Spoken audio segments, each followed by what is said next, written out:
Bien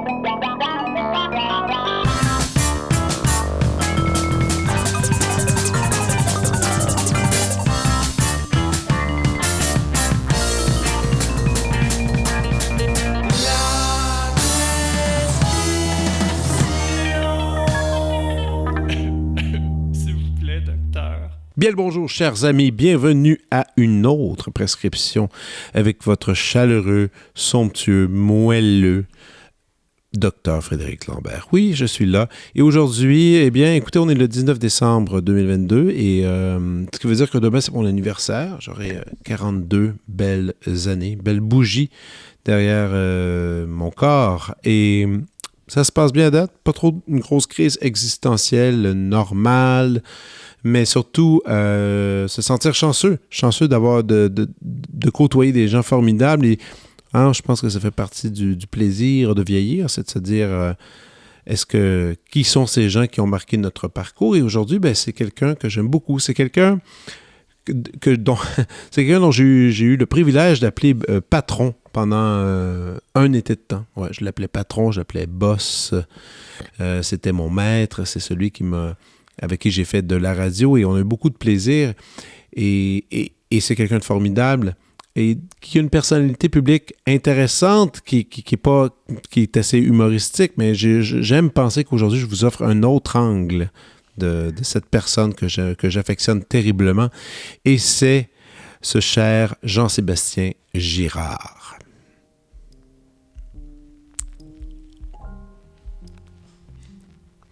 Pilier de la soirée est encore jeune sur ICI Radio-Canada Première pendant 10 ans, Jean-Sébastien Girard a une personnalité unique et irrésistible.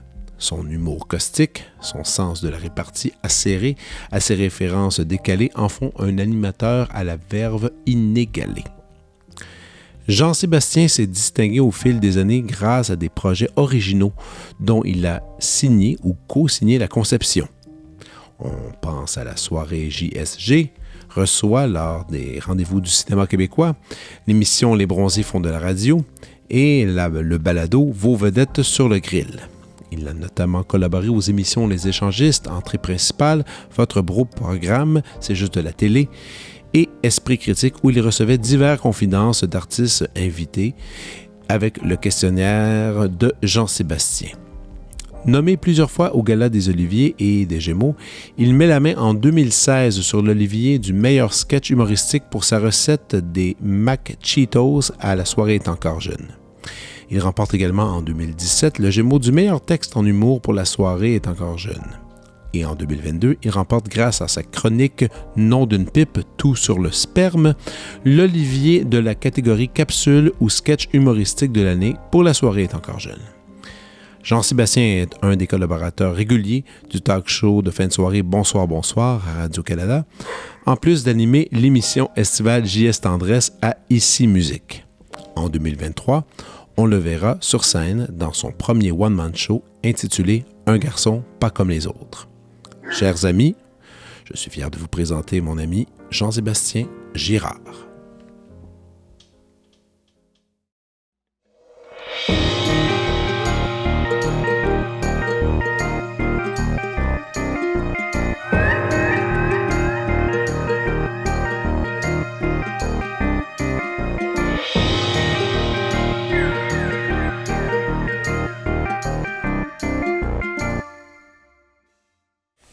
Hey, je me suis ouvert l'orteil avec mon talon.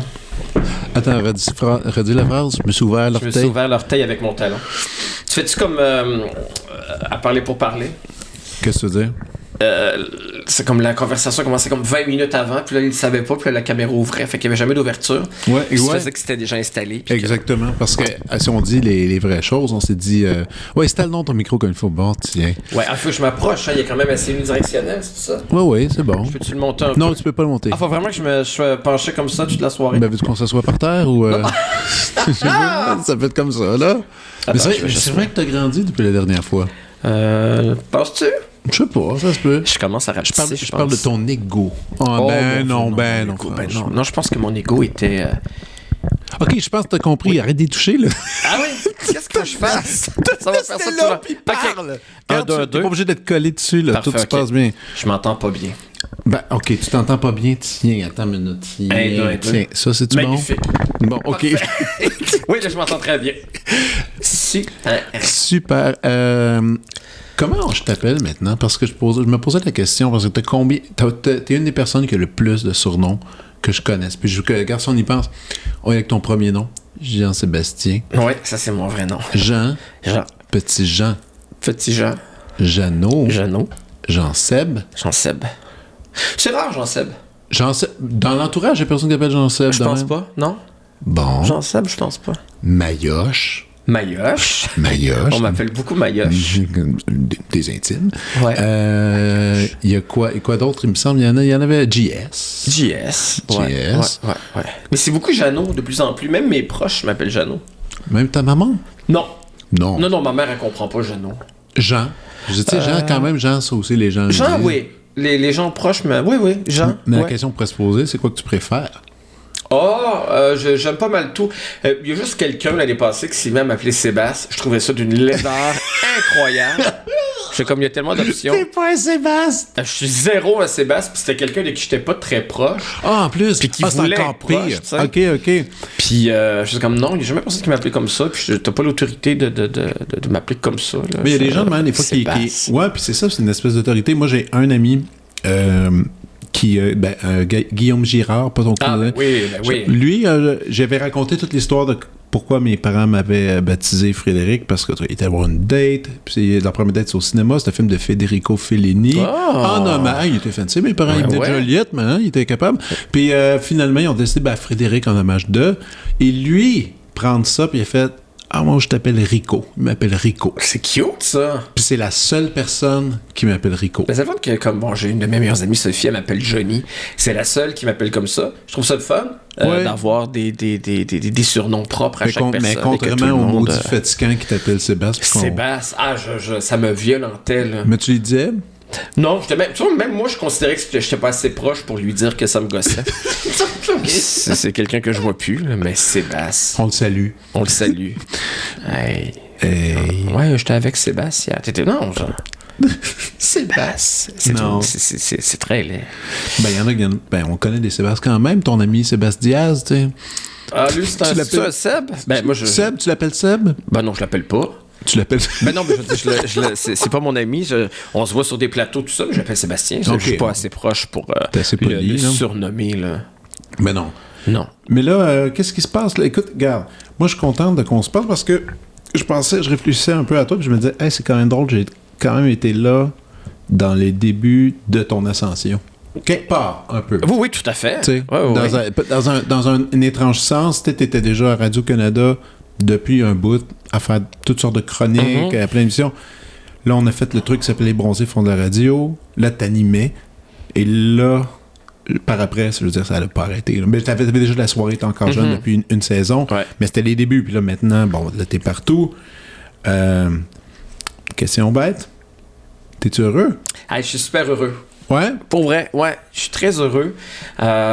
Puis j'y pense constamment au fait que ça va bien, que j'ai cette chance-là. Puis je sais pas si plus jeune, j'aurais eu le même regard sur les choses, mais le fait que ça a pris peut-être tant de temps, on dirait que j'en prends pleinement conscience. Puis on dirait qu'à chaque jour, encore, je fais, je fais ça, que je vais en faire un spectacle. Ah oui, il y a des inconnus qui paient pour venir me voir, puis c'est pas mes cousins, mes cousines qui doivent m'encourager, c'est des inconnus, puis... tu sais, c'est des inconnus, puis ça, moi, c'est toujours pour les humoristes, je trouve toujours ça assez débile. Tu sais, tu fais des salles... En ce moment, on va parler de ton show, là, ton show solo que tu fais. Tu fais des salles environ à peu près combien? Ça varie. C'est dans le rodage. Là, le rodage est pas mal fini. Je commence les vrais spectacles avec les décors et tout. Mais tu sais, c'est très variable. J'ai fait des salles de 200, j'en ai fait de 600 dans le rodage. C'était pas mal plein. C'est tout le temps plein. Puis c'est ça, c'est du monde que je connais pas. Puis je fais comme... Combien sont les billets? Le rodage était 30, le vrai spectacle est 40. Tu sais, c'est quand même cool de penser qu'il y a des gens qui ont travaillé une heure et demie au bureau pour avoir cet argent-là pour aller te voir. Ils viennent en tu sais. couple, puis on paye une gardienne. Ah puis ouais, tout ça, ils ont puis des frais, là, tu sais. Il n'y a pas tant de soirées libres que ça dans la vie, puis on sort moins de... Depuis, ouais. Même depuis, après, même si c'est revenu, les gens sortent moins, je pense. Puis Si on est honnête, là, non. On sort moins, on s'est habitué, puis on aime ça être à la maison, on sort moins, tout ça. Fait que je fais que c'est quand même quelque chose, tu sais, puis ils s'en fichent de moi, ultimement, tu sais, c'est ça. C'est pas pour me faire plaisir, ils me parleront jamais après, puis c'est pour leur plaisir à eux. C'est quand même vertigineux de penser ça, tu sais, puis ouais, c'est ça, je suis très conscient, puis je suis très content. Puis en même temps, tu sais, tu parlais des débuts, des bronzés, tout ça, mais il y a quand même quelque chose, tu sais, moi, je suis tout le temps très conscient des premières fois, les premières fois qui procurent plus d'ivresse que tout ce qui vient après, en tout cas dans mon cas, tu sais. Puis je me souviens que l'émission que j'ai le plus aimé animer dans ma vie, c'est Les Bronzés, tu sais. Puis c'était 8 émissions, personne ou à peu près se souvient de ça, mais c'était la première fois de ma vie qu'on me disait « Ok, t'animes une émission ». Puis j'en anime maintenant, j'en animé d'autres, mais on dirait... Et de la même manière que je capote présentement à faire mon one-man show, mais on a fait un spectacle avec La Soirée est encore jeune qui s'appelait Prédiction 2017, puis c'était au Saint-Denis. Puis ce que je fais présentement m'apporte énormément de plaisir et d'ivresse, mais pas exactement autant que le spectacle Prédiction, où pour la première fois, j'arrivais sur une scène, puis là je me disais « Ok, wow, le feeling d'avoir 2000 personnes devant toi qui se lèvent, qui... » Écoute, j'allais saluer dans Prédiction, puis j'avais envie de pleurer, là, parce que je voyais des gens debout, puis là, je me disais, puis là, évidemment, c'était encore un immense plaisir, mais j'ai tout le temps de la difficulté à retrouver un aussi grand plaisir les deuxième, troisième et quatrième fois. C'est pour ça que les premières fois sont très précieuses et que les bronzés, je m'en souviens encore comme quelque chose d'extraordinaire. Mais c'était aussi tout un été, là. C'est un été qu'on est mode de vie, là. On est tombé dans une espèce, semi-dérape avec une gang d'amis, puis on était intense. Moi, j'ai vécu mon adolescence à l'été 2012. 13, je sais plus, mais 12, ouais. J'ai vécu mon adolescence. Là, j'avais comme une gang d'amis avec qui ça dérapait, puis j'ai animé une émission. Tu sais, je me trouvais plus hot à ce moment-là que je me trouve hot maintenant. Je sais. Ouais. Je me rappelle encore. Je me rappelle d'une soirée. Cette soirée, on avait bu quelques cocktails. Un peu. T'as dit, Fred, tantôt, je suis allé à la salle de bain, je me suis regardé dans le miroir, puis j'ai fait, oh mon Dieu, un animateur. J'avais trouvé ça parfait. C'est drôle. Ça m'a tellement fait rire. Puis, mais il y a quelque chose qui est drôle de ça, parce que quand on va, mettons, justement, sur le site de l'agence qui s'occupe de toi, ben, c'est le premier titre, c'est Jean-Sébastien Girard, animateur. Je suis pas tout à fait d'accord avec ça, mais en même temps, c'est vrai que ça regroupe ça. Ouais. Mais c'est comme plus compliqué que ça, ton rôle. J'aime le terme qui existe plus vraiment aujourd'hui, c'est ton blanc des études, mais fantaisiste. J'aimais ça. J'aime dire que je fantaisiste. J'adore ça, fantaisiste, je trouve que c'est un beau mot. Puis ça l'écrit un peu, tu sais, il y avait comme, ça existait à l'époque beaucoup, des cabarets, tout ça. C'était des gens qui faisaient comme plein d'affaires, tu sais, qui chantaient pas nécessairement bien, mais qui faisaient des blagues, qui faisaient un paquet d'affaires. Mais c'est vrai que j'ai de la misère à... Tu sais, animateur, tu sais, pour moi, c'est Christiane Charette, c'est Marie-France Bazot, c'est des... je sais animer, c'est pas ça que je veux dire, mais on dirait que c'est pas un terme qui me définit profondément, tu sais. Non, mais fantasy, ça devrait être ça. Ben, c'est ça. Il y a personne qui l'utilise. C'est extraordinaire, c'est de faire plein d'affaires. Je peux faire une entrevue, puis le lendemain, aller faire des jokes sur une scène, puis après ça, aller faire semblant de chanter à la télé, puis mais j'aime faire tout ça. Mais parlons du show solo, l'origine de... Ben même l'idée de dire, OK, là, il y avait la soirée, c'est un gros succès. C'est pendant, évidemment, toutes ces idées-là sont arrivées pendant la soirée. Mais c'était quoi l'élément déclencheur de dire, OK... Je me tente, je vais essayer de le faire, prendre le micro. Mais c'est jamais arrivé. C'est jamais arrivé parce que c'est Juste pour rire qui m'a proposé de faire un spectacle. Mais moi, j'avais pas l'intention de faire un spectacle tout seul. J'ai jamais eu cette intention-là. Et encore aujourd'hui, si Juste pour rire m'avait pas approché, il n'y en aurait pas de spectacle. J'aurais pas proposé ça. C'était qui ça, Patrick? C'est Patrick Rozon. Patrick Rozon qui est venu te voir. Qui m'a appelé. Puis c'était comme dans un film, tu sais. Je rentre dans son bureau, puis un peu plus, puis il y avait un cigare, puis les deux pieds sur le bureau, puis fait comme... Toi, t'aimerais-tu ça? Puis je me suis j'étais dans ma voiture, puis je me disais, j'espère qu'il me proposera pas un one-man show, parce que je vais être obligé de dire non, j'ai pas ce qu'il faut, je suis pas capable de faire mais ça. Mais c'est un être extrêmement sympathique en plus. C'est le plus gentil au monde. C'est un vrai fin, une générosité, puis il est extraordinaire, tu sais. Puis là, je fais comme, peut-être qu'il veut me proposer d'animer un truc ou un gars là, ça va, mais j'espère qu'il va pas. Puis il me dit, t'aimerais-tu savoir ton one-man show? J'ai vraiment répondu non. Pour vrai, je fais comme, pour vrai, j'aime beaucoup l'humour, je suis ça, je vois le parcours je vois les gens, je vois comment ils travaillent, je vois comment ça fonctionne, je vois comment les gens vont arriver à un spectacle, ils ont fait 10 ans de première partie en région, puis qui rodent, puis qui ont fait l'école, puis que je fais, oui, je sais comment écrire une blague à la radio dans un certain contexte, mais j'ai pas ce qu'il faut, puis je le pensais vraiment, puis il m'arrive encore des jours de le penser, tu sais, puis il me dit, ben non, mais ouais, j'ai dit, c'est ça, j'ai dit, je suis loin d'être Louis-José Hood. Il fait comme, ben ça tombe bien, c'est pas un autre Louis-José Hood qu'on veut, c'est toi, le gars de la soirée, qu'on va chercher. Et donc, c'est un peu l'univers de la soirée qu'on aimerait recréer. Fait que dans ma tête, je me disais, bon, OK, ça va être un truc un peu variété, kitsch. Il va y avoir des jeux, des concours, des choses. Finalement, il n'y a rien de ça. Parce qu'au début, tu sais, je remplissais beaucoup par manque de confiance, je suis pas capable, moi, d'aller vers le public avec un récit pendant 1h30. Puis finalement, à un moment donné, je me suis rendu compte que tout ce que j'avais ajouté, les chansons, les petits numéros, que c'était des gadgets, puis que finalement, il y avait quelque chose que j'avais envie de raconter, puis c'est ça, fait que finalement ça ressemble pas mal à du stand-up, tu sais, beaucoup plus que je l'aurais pensé au début. Stand-up raconteur. Ouais. Parce mais que j'ai une petite chanson d'ouverture. Après ça, mais j'ai beaucoup de photos. Tu sais, c'est un exposé oral du petit fatigant là, à l'école, qui arrive avec son carrousel de diapos. C'est un peu ça. Fait que j'ai un récit appuyé par beaucoup de visuels, mais c'est moi qui... T'aimais ça, les communications orales, quand t'étais... Oui, mon Dieu, c'est ce que j'aimais. Les exposés oraux. Moi aussi, j'adorais ça. C'était mon plus beau, c'était extraordinaire. T'as-tu fait tes concours? Nous autres, il y avait des concours régionaux. Non? C'était malade. C'était où, toi, déjà? Moi, j'étais à Joliette, mais il y avait un concours... on a une mini différence d'âge. Mais qui fait fois la différence. Mais tu sais, je me souviens encore, ces concours-là, c'était complètement fou, là. Tu sais, tu préparais, t'avais un thème, puis tout ça, puis moi, j'ai grandi là-dedans. Là, c'est extraordinaire, non, ça. c'était cool. C'était vraiment... toi, t'as réclancé là-dedans. Mais bref, moi aussi, j'aimais ça. Toi, donc, c'était un peu... C'est un peu là le début, finalement. Là. Oui, un peu, parce que, tu sais, puis j'étais pas mauvais, j'étais pas bon à l'école, j'étais comme vraiment dans la moyenne, mais c'est là-dedans vraiment que j'excellais. Puis moi, je passais tout le temps le dernier, parce que tout le monde, tu sais, moi, je me souviens, tout le monde détestait ça à mon école, les exposés oraux. Puis l'exposé oral devait durer 2 minutes, c'était assez court au primaire, tu sais. Puis là, je me souviens, les gens regardaient, ils se minutaient, puis ils disaient, mon Dieu, il reste 10 secondes. Puis la respiration sentait que... Puis le temps que c'était pas fini, la prof, elle disait, il te reste un 10 secondes, continue à jazzer un peu là-dessus. C'est ça, la demande. Puis moi, je prenais 3, 4, simplement donné, je prenais beaucoup trop de temps.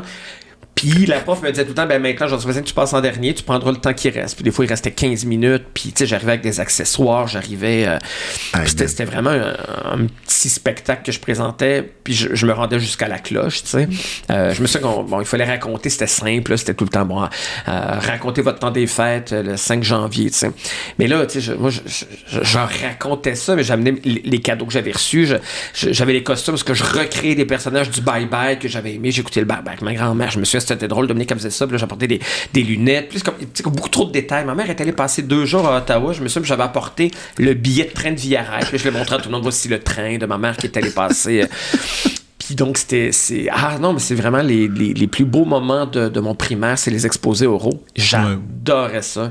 Puis c'était super créatif, là, j'inventais je faisais des publicités aussi, je faisais comme, je vais arrêter mon exposé, le temps d'un exposé oral, le temps d'une publicité sur Polydent, je faisais une pub de Polydent, puis rétrospective, c'est malade comment c'est on vieillit, peu importe, mais tu sais, la base, l'origine de ce qu'on aime quand on est petit, ça nous suit tellement tout le temps. Mais c'est la même affaire que je fais aujourd'hui. Je fais mes exposés oraux. Puis t'es raffines, t'es peaufines. Exactement. T'es travail. Puis là, mais tu disais tantôt, revenons au petit spectacle, parce que là, tu dis, je vais être sur scène seul, je vais faire mon truc. Je connais toute la run des pauvres humoristes qui commencent, qui font des premières parties, des 5 minutes, aller faire 5 minutes. Ouais. Toi, ça a été quoi la démarche de travail là-dedans? Parce qu'elle est différente. Tu as un univers déjà qui est clair, qui est précis. Le personnage, j'ai trouvé ça. C'est sûr que c'est ce que j'essayais de me dire quand j'étais dans la grande anxiété. Je me disais, le personnage, qui est juste moi, puis après tout... Exagéré. C'est ça. Je veux dire, c'est ça, faire de l'humour. C'est quoi? Ton personnage, c'est toi, mais avec un démeur selon le contexte, tout ça, mais ça reste moi, tu sais, puis je sais ce qui fait rire certaines personnes. En tout cas, je sais ce qui fait rire les fans de la soirée. Puis donc, j'avais un petit peu la base, je pense qu'elle était là. Mais ensuite, après, c'est sûr que c'est un autre langage. C'est sûr que là, je suis tout seul. J'ai pas les gars de la soirée pour m'appuyer, pour me mépriser, pour être capable de... Même une mauvaise blague à la soirée, ben c'est un bon moment parce que... tu te le fais mettre dans le nez. Parce que je me suis fait mettre dans le face, mais c'est drôle de me le faire mettre dans le nez. Ça me permet de... Puis là, je me choque faussement ou pas. Puis il y avait un public qui huait. Puis huer, c'était le fun parce que c'était un jeu là-dedans. Parce que c'était pas comme à Comédia. Les gens huaient comme avec un clin d'œil. Puis tout ça participait au plaisir.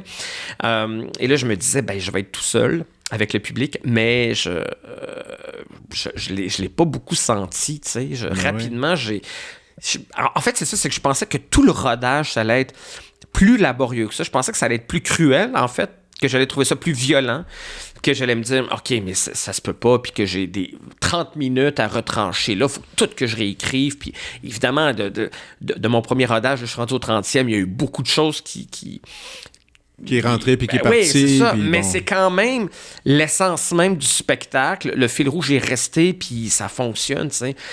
Bon, c'est sûr que j'ai ajouté des blagues, j'en enlève puis que pour le récit, je change des segments puis comme je les change de place puis l'ordre puis mais ce travail-là normal, tu sais, mais quand même, c'est pas le jour et la nuit entre le premier spectacle et celui. Je touche du bois, mais quand je suis arrivé, je suis comme, mon Dieu, mais j'ai du plaisir rapidement, là. Mais au début, t'as-tu écrit genre 10 minutes? Puis là, t'as fait, je vais aller le tester un peu. Ou toi, c'est plus, t'avais tout le show d'écrire d'une shot? Mais c'est plus ça. En fait, quand je travaille avec un metteur en scène, puis moi, c'est qui? C'est Charles Dauphinet, okay. Qui travaille aussi bien en humour, qui fait des Juste pour rire, qui fait des Pierre Hébert, mais qui est prof à l'École nationale de théâtre, qui fait des mises en scène de théâtre. Donc, il y a vraiment les deux aspects. Je trouvais ça intéressant d'avoir quelqu'un qui connaît aussi bien l'humour que certaines théâtralités que j'avais envie d'apporter, puis comme une certaine dramaturgie, sans avoir la prétention dans ce que je vais écrire, tout ça. Et donc, il était fondamental dans l'accompagnement de l'écriture. Il me suivait partout dans les plus petits rodages, tout ça. Mais je lui disais au début, tu sais, il faut que je fasse, avant les rodages, il faut que je fasse beaucoup de petits 5 minutes, de petits 10 minutes. Et puis, j'ai fait pleinement confiance. Il me dit que, selon lui, le type de spectacle que je faisais... appelait moins ça des 5 et des 10 minutes parce que, selon lui, parce que ce que je présente est vraiment un univers en soi, puis que juste un 5 minutes ou un 10 minutes devant des gens qui me connaissent pas, ça allait me donner la mauvaise information sur ce qu'on voulait savoir. Parce que dans ton cas, c'est un long récit. Ouais, puis c'est pas du joke punch. C'est moins. Il y en a, mais il y a comme... Il y a un personnage installé que je présente pour ceux qui ne me connaissent pas. Là, c'est pas un show d'initié seulement pour la soirée. Je voulais que... Parce que maintenant, on va l'avoir épuisé, le public de la soirée aussi. C'est quand même pas c'est pas le public de la fureur, là. Ça reste quand même un show de raso. Et donc, c'est ça. Donc, on a dit, je pense que c'est plus des demi-heures, des heures. Fait qu'on a fait surtout des lectures, en fait. Donc, avant de commencer mon rodage, j'ai fait des lectures des 1 heure, des 2 heures où je lisais tout ce que j'avais écrit. Et... je pense que ma première lecture à vie, c'est ce qui m'a donné le plus d'infos dans tout le travail que j'ai fait jusqu'à maintenant, parce que ça m'a permis, en fait, de savoir ce que je voulais dire avec le spectacle, ce que je savais pas quoi faire au début. Au début, j'avais comme, je sais pas, j'avais 3 heures, 4 heures de matériel, mais ça allait dans toutes les directions. J'avais écrit beaucoup trop de choses, puis je trouvais pas la ligne, le fil rouge, puis c'était comme, OK, il y avait aussi bien un numéro sur mon enfance qu'un numéro sur les madames sur Internet, puis comme sur les messieurs sur les boîtes de sous-vêtements. Il y avait comme bien des affaires très... Écoute, moi, d'ailleurs, je devrais mentionner, je l'ai pas vu le show. Moi, tu m'avais écrit quelquefois pour des rodages, ça marchait pas. Et là, je t'ai dit dernièrement, je vais aller voir une des versions de rodage. Je t'ai dit, non, finalement, attends. Ah ouais? Attends de voir Ben la là, version. rendu là, T'as dit rendu là, attends donc. Là, là, je suis en fin de rodage, je viens pas. Ouais. Là, tu vas venir. Le 15 mars, Exactement. la première tapis rouge et tout avec... Ça va être la totale. Puis là, tu disais qu'il allait y avoir décor et tout à Oui, fait. ben décor. Une lampe, une chaise. Non, c'est très beau. J'ai comme des... c'est difficile. J'ai comme un écran géant dans le milieu qui est comme un gros rond parce qu'évidemment, il y a beaucoup de visuels. Puis autour, il y a des... c'est difficile d'expliquer. Là. C'est comme des demi-ronds en bois avec beaucoup de lumière. Multimédia. Ben ouais. Ça évoque un petit peu le showbiz, un peu musical, un peu... il y a quelque chose là-dedans de... qui est capable de créer comme de l'effet un petit peu kitsch, beaucoup. Aussi bien que de créer des moments d'intimité puis des trucs plus sobres. Et c'est ça, Robin Robin... J'oublie son nom de famille, c'est un nom compliqué. Non, c'est un scénographe extraordinaire qui a créé, donc, avec son décor, qui a créé aussi l'environnement visuel, les éclairages. Okay, c'est vraiment très beau. Ils ont tout donné. Ouais, c'est pour ça qu'il travaille beaucoup avec Charles Dauphinet au théâtre, donc il y a vraiment. Mais en rodage, t'avais pas ça. Non, j'avais pas ça. Okay. Et là, donc j'ai commencé, ça fait 2-3 fois que je l'ai fait avec le décor et l'éclairage, et c'est le jour et la nuit. Là. Je me sens tellement. On dirait que tout est comme plus facile parce que les choses viennent appuyer, pas souligner, mais appuyer. Tu sais, je fais comme... Il y avait un truc, par exemple, je faisais semblant de jouer un extrait d'une pièce que je jouais à ma mère quand j'étais petit, puis que j'étais bien gossant, parce que je jouais l'histoire d'une femme divorcée en talons hauts à l'âge de 7 ans, ma mère. Puis j'en faisais un petit extrait pour montrer comment c'était gossant, puis ça marchait pas. Fait qu'on l'a enlevé du spectacle. Puis là, quand on a eu le décor, les éclairages, on a fait « Ah, ben, si on le remet... » Mais là, maintenant, ça marche quand on crée comme les espèces de douches, puis qu'on crée comme on crée vraiment le petit gars dans l'environnement qui est bien gossant avec ses cossins, avec ses cossins et tout, et ça marche. Il y a des choses qui marchent plus facilement, tu sais, puis qui clarifient des trucs. J'ai besoin de travailler moins fort, on dirait. Ça vient beaucoup m'appuyer, puis ça Puis je suis très heureux. Tu disais que tu allais puiser... Ben oui, on le sait tous, là, tu puises dans ta propre personne, ton enfance. Est-ce qu'il y a quand même des moments que tu vas faire valider ça un peu par ta mère? Ah oui, oui. Y a-tu des numéros... Y a-tu déjà eu un moment qu'elle fait « Je préfère que t'en parles pas de ça ». Non, parce que ce qui est très, très, très... parce que j'aborde des choses quand même. Bon, ma mère, elle a perdu un enfant avant moi. Je sais. Gaëtan, j'en ai parlé à quelques reprises. Et là, tu sais, comme j'ai raconté l'anecdote à la soirée qui était roux puis qui s'appelait Gaëtan, mais au-delà de ça, il y a comme... Ma mère a vécu donc, le deuil périnatal, tout ça. Donc, il y a un numéro sur le deuil périnatal. Évidemment, ça, je voulais pas que ma mère apprenne que j'aborde ça. Je l'aborde avec sensibilité en disant, je pense qu'il y a un côté où je disais que ça a été très dur pour ma mère, parce que surtout à l'époque, il y a 50 ans... C'était pas la même chose. Ben non, le deuil périnatal, on n'avait pas la même compassion qu'aujourd'hui. Moi, j'ai une amie qui a perdu un enfant à la naissance, puis elle fait partie d'un groupe de mères qui se rencontrent, puis il y a des festivités aussi. Je ne sais pas exactement. Comme il y a une fête. Je pense que c'est un nom de couleur. Il y a comme la fête, puis à chaque année, elle met une photo, il y a des ballons, il y a des... il y a vraiment quelque chose. Alors qu'à l'époque, il y avait ma grand-mère qui avait perdu aussi des enfants, avait dit à ma mère, ben, c'est comme, t'es pas pire que moi, tu t'en feras d'autres, tu te connaissais même pas, arrête de brailler, puis retourne à l'école. Elle était professeure. Puis c'était ça, il y avait vraiment... C'est un clash, hein?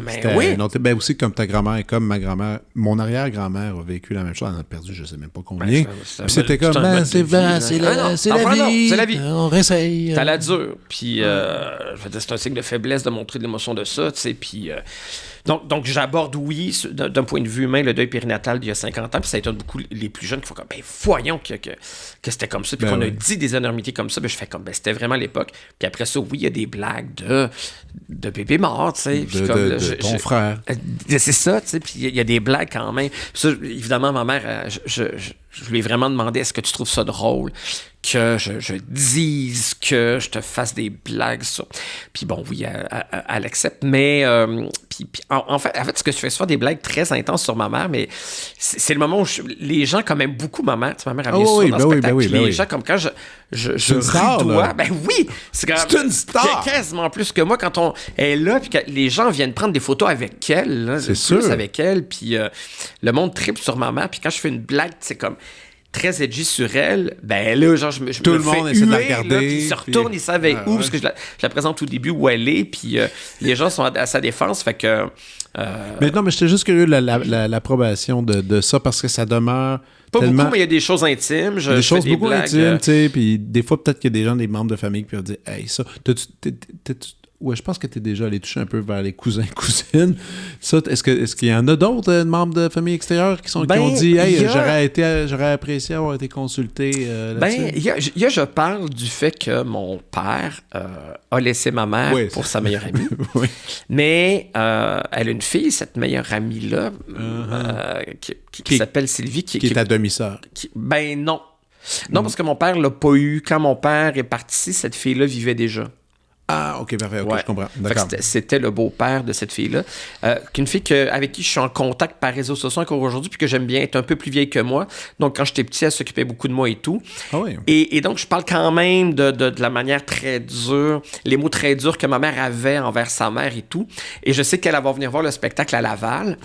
À Laval, donc, il y a comme une petite section que j'enlève. Donc, ceux qui viennent à la Maison de la culture de Laval, il y a des blagues que vous entendrez pas parce que je veux protéger quand même cette fille-là qui est responsable de rien. Elle le sait pas, non. OK. Puis elle écoute pas les podcasts, là. Parfait. Pourquoi? Avant de voir ça, elle n'est pas au courant. Elle n'est pas au courant. Puis... Et après, le reste du Québec va son maudit père.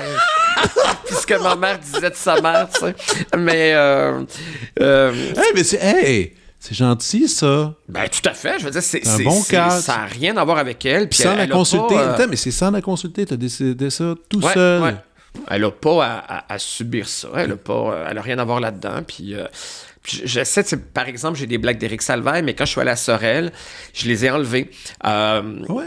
Éric Salvaille vient de Sorel, sa mère est encore là, c'est une petite communauté. Ouais. Je sais qu'il y a quelqu'un qui m'a écrit, une Salvaille, qui m'a dit qu'elle aimait beaucoup mon spectacle, qui s'appelle, je sais pas, Julie Salvaille, elle est peut-être membre de la famille. Puis il y avait quelque chose de... Je pense une blague très drôle, mais qui concerne un peu sa mère qui a rien fait pour ça, elle non plus. Non. Et je faisais un spectacle l'été passé qui s'appelait J.S. Tendresse, puis Éric Salvaille et sa mère sont venus voir le spectacle. T'sais. Alors, ils étaient là dans le public. Fait que là, je me disais, ça se peut qu'elle vienne voir le spectacle. Je pense que t'es pas là finalement, mais je voulais pas prendre le risque. Il y a peut-être des gens de la famille, des amis de Mme Salvaille qui vont être là. C'est pas nécessaire. Je suis tellement surpris. Pour vrai? Il avait tellement été le pire invité des bronzés. Ah mon Dieu, oui, bien sûr. De l'histoire des bronzés, ça a été la pire personne du monde. Ouais. Il m'avait insulté. J'ai fait ma chronique, il a dit pourquoi il fait ça, lui? Il est pourri. Mais non, il avait été... Il avait été odieux. Ah, non. C'est le seul invité que je voulais... Aujourd'hui, je l'aurais annulé, mais là, Ben, aujourd'hui... Non, dans le sens que c'était la première émission que j'animais, puis là... La pré-entrevue s'était mal passée. La recherchiste me dit il a pas été fin, il a dit telle affaire. Aujourd'hui, j'aurais fait qu'il mange la merde, on l'invite pas. Mais ça demeure un moment de radio assez pas pire, quand même. On s'en souvient parce qu'il insultait tout le monde, puis qu'il était désagréable. C'était dégueulasse! Il me traitait de gros pis de lait, puis je ferais juste de la radio parce que... C'était hallucinant! Puis moi, je venais d'aller voir Hot Dog, il y avait son épouvantable film, puis il y avait un embargo critique. T'sais, des fois, on n'a pas le droit de critiquer avant le vendredi un film, puis c'était vraiment de la merde, puis je fais comme, j'avais dit, j'ai pas le droit d'en parler du film, fait que je pourrais... Ça me soulage, parce que je suis content de pas devoir en parler, puis c'était vraiment désagréable, puis tout le monde... Puis, tu sais, je veux dire, la soirée, c'est ça, on s'en va promener, puis il y a comme un jeu, mais lui, il y a quelque chose comme de mesquin, il y a quelque chose de profondément pas le fun. Puis le public était pas comme, OK, c'est comme un animateur pour son invité qui se taquine, c'était comme juste arc, là. Ah non, j'avais des amis qui étaient venus justement quand on l'avait fait, qui regardaient ça, puis qui venaient voir, mais tout le monde m'a dit, OK, c'est là. Tout le monde m'a dit, Jean-Sébastien, il est très bon. D'avoir gardé son calme. Ça venait chier, c'est comme du monde de Radio-Canada, puis comment c'est ça de l'humour intellectuel. Ah oui, c'est ça qu'il disait tout le long. L'humour intellectuel, c'était pas... c'était fatiguant. On faisait pas des blagues à la recherche. Mais quand même, il est venu voir le show de J.S. Tendresse. Il a évolué. Ben, il a peut-être accompagné sa mère, il a peut-être... Mais je sais qu'il sort, qu'il va avoir des spectacles. OK. Ouais. Aïe. C'est peut-être bizarre quand même. Mon Dieu, ouais. Après ça, je sais pas, il doit se faire pitcher des tomates un peu. Ou le monde n'ose pas aller là non plus. Ils doivent regarder, ils doivent être un peu comme réticents. Je sais pas. Moi, des fois, je fais une chronique, admettons, bonsoir, puis qu'elle a moins bien passé. Là, je me promène dans le centre d'achat, puis je suis parano. J'ai l'impression que les madames qui me regardent là, sont en train de me dire comme quel écœurant. Fait que je vais dire, mon Dieu, s'il fallait, moi, que je sois associé à. Ah, rien que par une chronique? Ah oui, moi, je suis super parano. Ah, mais toi, t'as là, vu ton moment aussi un peu rushant là, une fois, là, quand t'avais dit. À la soirée? Ouais, le mot en M. M. Comme maman et non pas en N. Ça, cette fois-là, est-ce que tu l'as vécu, là, le petit backlash de se promener, puis que justement, du monde qui disait, franchement. Non. Donc finalement, pas vraiment. Non, j'ai jamais... c'est sur les réseaux sociaux. C'est ça l'affaire. C'est l'affaire qu'on dit tout le temps. Ouais. Sur les réseaux sociaux, les gens t'envoient chier, mais c'est jamais en personne. C'est jamais arrivé, là. Je pense qu'une fois qu'il y a un gars sous devant le rideau vert qui m'a donné des bêtises... qui m'a dit que j'étais un sale raciste. Parce que... J'imagine, parce que je parle tout le temps... Parmi ma galerie de personnages, j'ai mon ami Anis, le pharmacien musulman, qui existe, pour vrai. C'est un de mes meilleurs amis. Puis je parle souvent de lui, puis je fais des blagues. Puis lui, sa lecture à lui, c'est que j'étais un raciste, puis il me traitait de raciste sur la rue. C'est la seule fois que c'est arrivé. Je pense qu'en 11 ans, c'est la seule fois que je me suis fait... Après, en privé, dans les réseaux sociaux, il y a des choses immondes, mais ça, je veux dire... T'es habitué à ça. On est habitué à ça, mais en personne, jamais. Jamais que je me fais jamais dire « Hey, vous, je vous aime pas » ou mon Dieu, que vous êtes vulgaire, mon Dieu, que vous êtes pas fin, ou... même pas. Ça arrive jamais. Même pas un petit... Jamais. Wow. C'est jamais arrivé. Tu sais, hier, je suis allé magasiner puis quelque chose de vintage que j'ai pas fait depuis longtemps. Je suis comme aller magasiner pour des achats de Noël. Ça fait des années maintenant que je magasine comme bien du monde. En ligne. Puis là, j'avais besoin de c'est pas intéressant, mais j'avais besoin d'une paire de bottes qui pouvaient pas me livrer parce que, en tout cas, c'était trop long. Fait que je suis allé au centre-ville. D'habitude, tu te fais livrer des bottes? Des souliers, des affaires en fait, les vêtements, j'ai comme une habilleuse qui m'achète tout, là, puis des fois, je demande, je suis comme... Mais les souliers, par contre, habillés, OK, vêtements, chemise, je comprends, mais des souliers, ça, c'est l'affaire qu'il faut essayer. Oui, mais elle arrive, elle, chez moi, avec plein de souliers. Mon Dieu, puis là, t'as changé. Non, mais ça c'est mon petit luxe, tu sais, j'habite encore dans un petit 3,5, puis oui, t'es toujours à la même place. Ah oui, j'ai la même place, j'ai comme une vie, mais ça, c'est la petite affaire que je me paye. C'est quoi, c'est une styliste? Une styliste qui magasine pour moi, puis qui arrive chez nous avec des poches de linge. Donc là, la guenille que tu portes, c'est elle qui l'a choisie? Oui, parce que ça, c'est tout simple, c'est un coton, parce que je suis allé faire la vraie nature de... Jean-Philippe Dion, je suis allé passer une fin de semaine dans un chalet, puis là, j'ai écrit « J'ai besoin de linge de chalet ». Fait qu'elle m'est arrivée avec des hoodies, puis des affaires comme ça. Puis, mettons, elle arrive avec des propositions, tu vas dire « Ah, ça, j'aime ça. » on les essaie. Puis là, mettons, je les achète, puis elle va dire « Parfait, ben, tu peux les acheter. » Je les achète ou pas, tu sais. Dépendamment, c'est ça. C'est ça, si je vais faire une chanson en direct de l'univers, ben, elle va me mettre un kit qui est brûlé, fait que je l'achète pas, tu sais. OK. Brûlé, parce que, je veux dire, si tu fais un gros show de... Après, tu le remets pas. Ben non, c'est ça. Ou une fois, comme si c'est très beau, je l'achète. C'est quoi son nom? Mélanie Brisson. Ah, ben oui! T'as connais? Ben là... Oui, c'est celle qui fait tous nos kits pour ma Quatuor Molinerie, pour les photoshoots. Et en plus, je l'ai invitée au podcast. Ben voyons, toi! J'ai dit, viens parler de non. Puis elle a dit, ça me stresse un peu. Donc finalement, elle ne viendra pas. Elle a dit, parler de ça. Elle dit franchement, mon métier, c'est super intéressant. Puis en plus, elle habille plein de monde. Puis ce qui est le fun avec elle, c'est qu'elle habille... aussi, oui, puis tous des gens tellement différents. Ouais. Tu sais, stylistiquement, je veux dire, ça peut pas être plus différent que ça. Écoute, elle habille Samuel Piette, mais elle habille aussi... là, j'ai un blanc, puis c'est tellement quelqu'un de... Voyons, le Saint-Notre-Dame la chanteuse... Claude Pelgag. Ouais, voilà. Puis elle a créé comme ses kits à la disque, puis elle a collé des paillettes une par une pendant des semaines. Non, puis ça fait longtemps qu'elle est dans le milieu, puis elle connaît son truc. Puis c'est elle... Ah ben écoute, belle surprise, on la salue. Ouais, mais puis, donc ça, c'est ton petit luxe. C'est mon petit luxe de faire, je vais plus dans les magasins, j'ai tout le temps eu ça a tout le temps été mon drame. Je sais pas comment m'habiller, je sais pas quoi choisir, je sais pas c'est quoi qui est cool, je sais pas c'est quoi qui me va bien. Les bonnes coupes. Les bonnes coupes, ça tombe-tu bien? C'est tout le temps de l'anxiété pour moi. J'étais ado puis j'ai essayé ça. Je m'achetais de quoi, je le portais 2 fois. J'ai horreur de magasiner. Du linge. Du linge. Mais j'adore magasiner. Tu te souviens de ça quand ta mère t'amenait magasiner du linge? Comment c'était la pire chose? Ma mère, elle voulait même pas prendre la peine d'aller dans les cabines. Il fallait que j'essaie comme des pantalons en petite culotte, comme d'aller ranger du wool coupe. C'est comme, on n'a pas besoin de niaisage. Il y avait comme aucun respect de ma pudeur d'enfant. Je suis j'étais un enfant. C'est comme, il n'y a rien à voir. Là, comme, enlève ton pantalon, moi, je me souviens. Je sais pas c'est quoi qui est mieux entre ça. Moi, ma mère, elle prenait un paquet de kits. Là, j'allais dans la cabine et ça, je voulais... Mets le kit, montre-moi-les. Marche un peu. Marche. Reviens. Non, change. Mais parallèlement, mais parallèlement, j'ai une sœur qui, elle, maman disait, hey, on va magasiner, puis les deux étaient comme, yeah! Puis là, ils partaient, puis on les perdait, mais ça, c'était... c'est vrai, c'est un cauchemar, ça. Cauchemar magazine. J'avais pas beaucoup de linge. Moi, je regarde des photos, là, puis... C'est le même kit, tout le temps. Ben, j'avais quelques kits, là, mais je peux te décrire ma garde-robe complète, tellement que j'en ai pas eu de... Sauf qu'aujourd'hui, t'apprécies les beaux vêtements, quand même. Oui. Ben, t'es en représentation, faut Oui. quand même que... Oui. Mais c'est nouveau. Oui, ben j'aime ça être bien, là, mais... T'as rien chargé, t'es encore dans le 3,5. Ah oui? En face de ta mère? À côté de maman. Oui. Oui. Tabarnouche. Non, c'est pour ça que ce petit luxe-là, Non, tu peux mettre le... Ben oui, quand je m'en vais dans le sud une semaine, je demande de m'apporter 7 kits, là, tu sais, là, ça, c'est ça, mon petit luxe, là. OK, c'est bien. Ouais. Hey, je voudrais parler d'écriture, parce que tantôt, tu disais, j'écris le show, je suis parti, j'ai fait 4 heures de matériel, je sais pas trop. Est-ce que Charles-Alexandre Terray est toujours en collaboration avec toi? Absolument. Ça, on peut-tu parler de lui un peu? Ben oui. Parce que t'en parles souvent ou...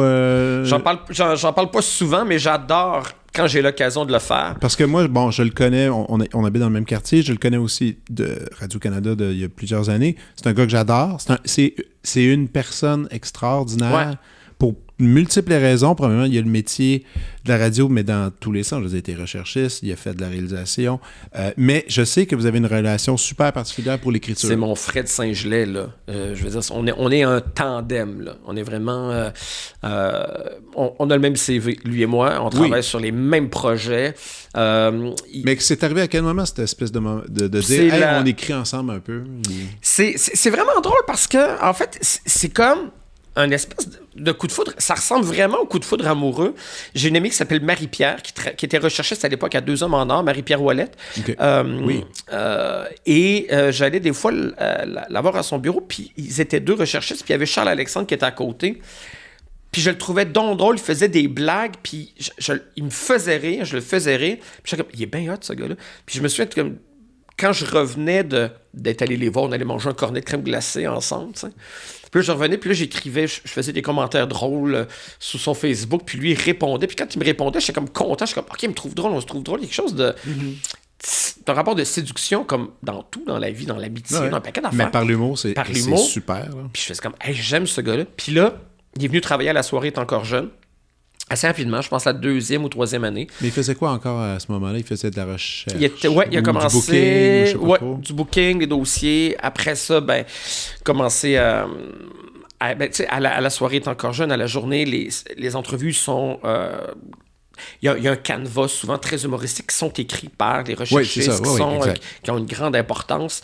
Et puis Charles a proposé beaucoup de projets. C'est comme l'émission J.S. Tendresse, ça vient de lui. C'est lui qui a proposé, qui est allé voir la direction. C'était à Ici Musique. Ici Musique, avant d'être sur Ici Première. Il fait comme, il faut que tu animes une émission de vieilles chansons. Puis je fais comme, OK, mais je n'étais pas trop certain que ça allait fonctionner. Puis, là, c'est un des shows qui marche le plus. Ça marche super bien, je suis super content. Puis c'est lui qui est allé proposer, qui a fait un dossier. C'est lui qui est allé proposer des affaires à ZooFest, des soirées qu'on a animées, puis des... ça marche? Puis il me pousse, et des fois, je suis comme... Ah, ben là, ça fait 2 fois que je l'ai fait. Est-ce que je leur fais une 3e année, telle affaire? Fait comme, oui, on leur fait, ça va être trop le fun. Des fois, je le fais parce qu'il est emballé. Finalement, je suis content de l'avoir fait, tu sais, il me pousse beaucoup, puis il est vraiment extraordinaire. Là. Mais comment vous marchez? Donc, mettons, tu pars sur une idée, une idée que tu écris, tu y envoies, lui, il te prend, il peaufine un peu, vous lancez la balle un peu comme ça par les textes? Moi, j'écris... On travaille sur des drives, là, techniquement. C'est ça. On travaille sur drive, et lui, donc, il est dans les marges. T'sais. Donc, il repunche il est dans les marges. Okay. Il est dans les marges. Puis là, je suis tout le temps bien excité quand je vois que j'ai une notif, je vais voir ce qu'il a ajouté. Puis quand j'étais à la soirée, puis, tu sais, il participait à la création des textes, puis je dirais que... 98% des blagues qu'il propose, je les prends. C'est bien rare que... Surtout le temps drôle. C'est tout le temps, il y a une compréhension de mon univers, du type de blague. C'est tout le temps... C'est assez incroyable quand on pense que vous deux, vous avez même pas fait l'École nationale de l'humour. Vous êtes j'ai envie de dire des humoristes amateurs, mais quelque part, juste des gens drôles qui sont capables de s'exprimer. Là. Moi, je connais peu de gens aussi drôles que ce gars-là, tu sais, qui a aucune étude en théâtre, qui a aucun... Mais c'est ça aussi, c'est que surtout dans le milieu, on est tellement pris avec... Maintenant, l'école de l'humour s'impose. T'sais. Elle s'impose pour plein de gens, mais les gens qui décident de partir tout seuls de leur bar et de le faire...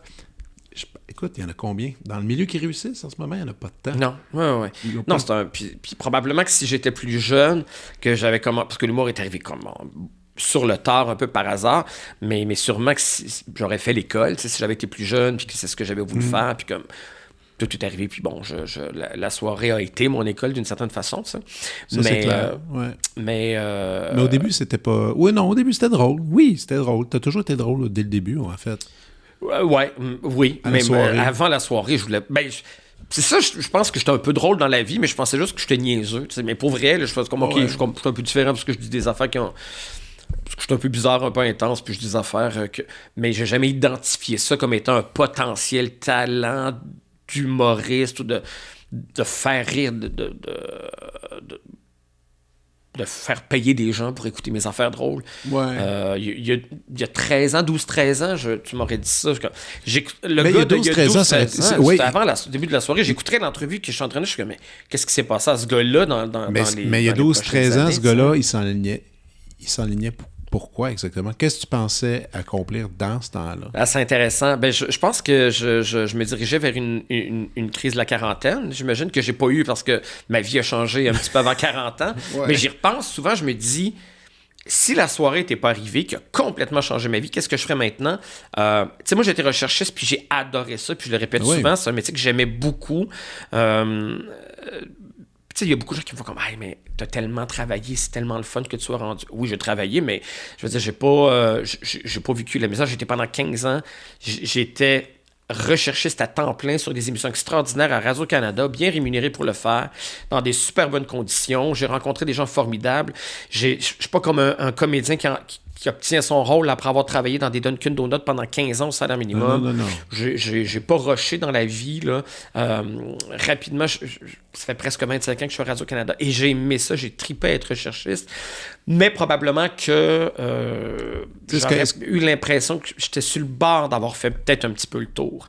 Est-ce que peut-être été journaliste? Je pense pas. Je me suis posé la question. Journaliste culturel, j'aurais pas été surpris. Ouais. J'aurais pas été surpris. Critique non plus, j'aurais pas été surpris. Peut-être. Mais c'est ça, on dirait que c'est comme... Je sentais que les questionnements s'en venaient, puis là, pouf, la soirée est arrivée. Je sais, c'est arrivé tout ça en même temps. Il y a comme quelque chose qui... Il y a des questions que je me suis pas posées, que je me serais posées, mais que j'ai pas eu à me poser. Donc, j'ai pas les réponses de ça aujourd'hui, mais j'y pense des fois, je me dis... Le vent tourné, l'anecdote de la soirée qui était comme une émission d'été où je faisais comme un truc au téléphone qui a changé ma vie. Qu'est-ce que je ferais aujourd'hui? J'en ai aucune idée. Je sais pas. Qu'est-ce que tu aurais souhaité? C'est plus ça que moi, je me demande. Mais c'est ça. Je sais pas ce que tu souhaitais à ce temps-là. Je sais pas. C'est ça. J'étais comme sur le bord d'une transition. J'aimais encore être recherchiste, mais je sentais que peut-être que dans 2-3 ans, j'allais être tanné. Ouais. Puis que je commençais à me dire, ça serait quoi? Mais j'ai pas eu à avoir cette réflexion-là. Non. Fait que j'ai pas de réponse. Puis là, tu disais que tu as écrit pour presque 3-4 heures de matériel. Ouais. Tu l'utilises pas tout, évidemment. Non. C'est peut-être que du matériel que tu peux mettre en hold pour un deuxième show, peu importe. Mais est-ce que l'idée d'un livre, ça vient, je sais que tu as participé déjà à l'écriture d'un livre, mais tu sais, un livre ultra biographique, non. C'est pas quelque chose qui t'intéresse? Non, pas du tout. J'aime pas écrire. Pourtant, j'écris, mais c'est une écriture qui est très orale. J'ai pas un grand talent pour l'écriture. J'ai pas une grande plume pour l'écrit. Non, puis c'est épouvantable d'écrire un livre, là. C'est comme une... C'est pour toujours. C'est là pour la vie. Ouais. Puis je veux dire, j'ai des tocs. Je serais complètement obsédé de savoir que ça reste pour tout le temps. Puis que je serais jamais satisfait. Je serais très malheureux. Le processus d'écrire un livre me rendrait malheureux. Parce que, bon, tu disais, j'ai écrit un livre qui a rien... Je veux dire, j'ai écrit un truc sur les années 80 qui est très... c'est anecdotique, c'est qu'on se rappelle le linge puis les jouets. Puis j'ai trouvé ça... J'ai pas tant trippé dans le processus, tu sais. Ouais. Puis... ça donne un beau résultat. Je veux dire, c'est je cool. Je pense que c'est amusant, tout ça, tu sais. Mais après, on m'a offert de faire les années 90. Puis comme, je fais, non. J'ai fait un check. Je l'ai fait une fois, mais après ça, ce travail-là, c'est comme si c'est le bon wording, ça se dit, c'est correct. C'est du temps, puis c'est pas des affaires qui m'intéressent de tant trouver la formulation parfaite pour décrire un objet. Il y a dans mon écriture quelque chose de très oral, très... c'est ça que j'aime communiquer. C'est parler que j'aime, c'est pas écrire. Non, c'est ça. Ouais.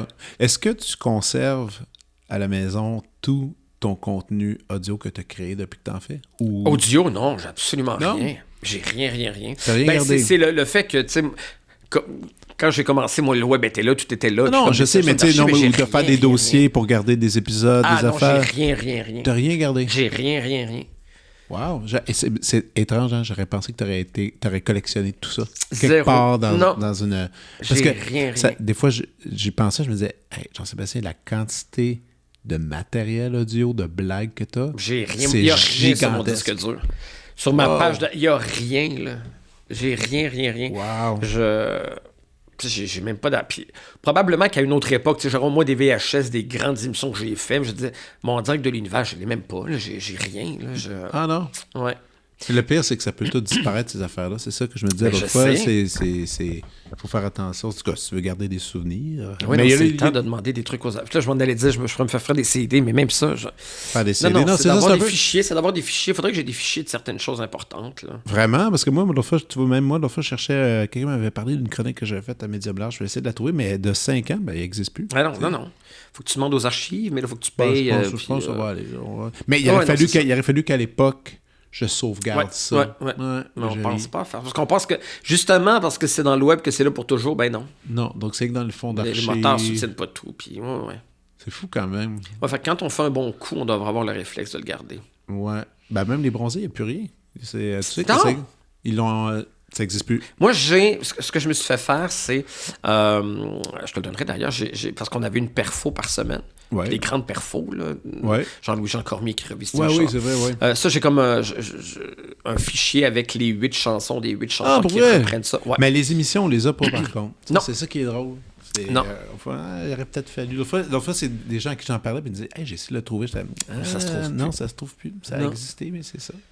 On va parler un peu. Là, tu animes une émission de cuisine qui s'appelle Shadow Barbecue. Geno Barbecue, dans laquelle tu montes tes recettes C'est intimes de la exactement maison. ça. Mais je pensais pas que tu cuisinais, pour vrai. Ben, il y a beaucoup de gens qui, quand on a commencé, les gens, quand on a annoncé l'émission Shadow Barbecue, ben, on l'a annoncé cet été, les gens pensaient que c'était une émission d'été, premièrement, Ouais. puis c'est comme, oui, et il y a beaucoup de gens qui pensaient que c'était une émission de cuisine, alors que ça n'a rien à voir, le barbecue est une référence au roast, un peu, Ah ouais. comme cuisiner quelqu'un, puis parce que quand j'étais à la soirée tant que jeune, je faisais un segment qui s'appelait Chez vous, chez nous, j'allais parler aux gens, puis je disais que, parce que le restaurant à côté du Roger, c'était Roger Barbecue, fait que je me suis mis à dire Shadow Barbecue, ça n'avait aucun rapport, puis j'ai décidé de prendre ce nom-là quand j'ai proposé l'émission.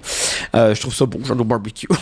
Et non, c'est comme une espèce de grande entrevue devant le public. C'est un peu... Et de bien cuit en même temps. De bien cuit. C'est un espèce de... Ça reprend un peu les codes du balado. Là, on reçoit beaucoup d'humoristes, mais j'ai comme deux petits poulets qu'on appelle. On a comme tout le vocable, le champ lexical de la volaille. On a les petits poulets qui sont là, qui sont deux humoristes. Il y en a plusieurs là, en roulement qui viennent roaster l'invité. La mission de ça, c'est d'aller chercher un public plus jeune, Radio-Canada, donc des jeunes humoristes et tout. Ça fonctionne très bien et je pense, sous toute réserve, que c'est le deuxième balado le plus téléchargé sur audio. Après, la journée est encore jeune, donc c'est vraiment le but est vraiment d'aller chercher l'auditoire qui vont écouter des... parce que ça, c'est un petit peu drôle, cette histoire-là, parce que, tu sais, moi, j'aime beaucoup les vieilles personnes, je travaille... puis, mon vrai grand coup de vieux dans ma carrière est arrivé l'année passée. Sylvie Julien, notre patronne à la radio, me dit si tu veux proposer quelque chose pour l'automne, tu vas animer ton émission, ce serait le fun d'y aller dans quelque chose de multigénérationnel. Fait que je fais comme oui, moi, c'est ce qui me définit. Je pourrais être entouré, moi, d'une Christiane Charette, de Nathalie Petrovski, machin. Elle fait comme elle fait non, elle dit multigénérationnel, c'est toi avec des jeunes. Fait que là, c'est plus moi le jeune qui s'entoure de vieilles personnes. Je fais OK, c'est moi la vieille personne. Elle fait comme non, moi, je veux que tu aies des jeunes autour de toi qui t'expliquent comment la vie marche maintenant. Puis je suis comme OK, non. Dans le multigénérationnel, c'est ça. Fait que là, je suis comme le vieux monsieur qui reçoit des humoristes de 25 ans qui rit un peu de mon âge et des années dans le... Fait que j'ai switché de ce côté-là. C'est un multigénérationnel, mais je reçois de jeunes humoristes. Ça te fait-tu rusher, ça? De vieillir de même? Pas tant. Je sais qu'il y avait une époque, oui, mais maintenant, t'as l'air comme assez bien avec ça. Tu sais, ça va, tu sais, je veux dire... Comme tout le monde, oui, j'ai des moments, mais en fait, c'est peut-être des fois plus dans l'urgence aussi, puis... il y a plein d'avantages avec Late Bloomer, mais le désavantage, c'est que il reste plus tant de temps que ça, tu sais.